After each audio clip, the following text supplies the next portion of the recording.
পেশ করা হচ্ছে। এক নম্বরের দাবি, যেহেতু কাদিয়ানী সম্প্রদায় মুসলমান নয়, সেহেতু অন্যান্য মুসলিম দেশের সময়ের মতো বিশ্বের দ্বিতীয় বৃহত্তম মুসলিম দেশ বাংলাদেশেও অনীতি অবলম্বে রাষ্ট্রীয়ভাবে কাদিয়ানীদেরকে অমুসলিম ঘোষণা করা হোক।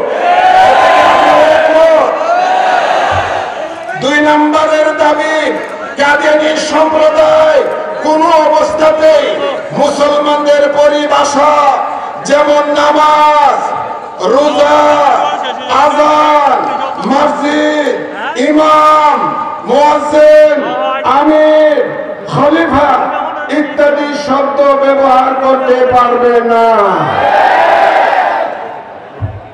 পাশাপাশি তাদের যাবতীয় পত্র পত্রিকা, বই পুস্তক, লিফলেট, দৈনিক পত্রিকা, বিজ্ঞাপন, MTA নামক টিভি চ্যানেল সকল প্রকাশনা বন্ধ করতে হবে।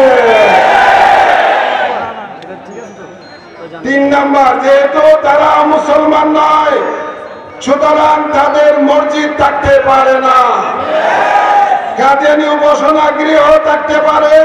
সুতরাং মসজিদ নামে তাদের যে যতগুলি সেন্টার রয়েছে মুসলমানদের জন্য সবকটিকে খুলে হস্তান্তর মুসলমানদের কাছে করা হোক।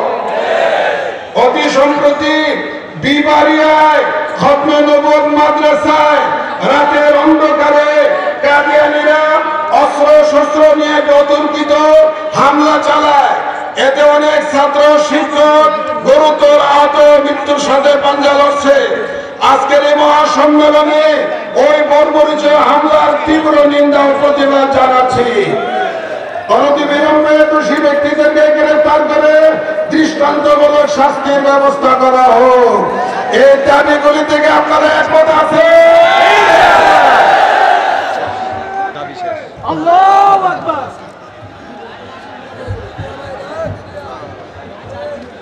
আলহামদুলিল্লাহ। ইন্নাল্লাহ আশতারা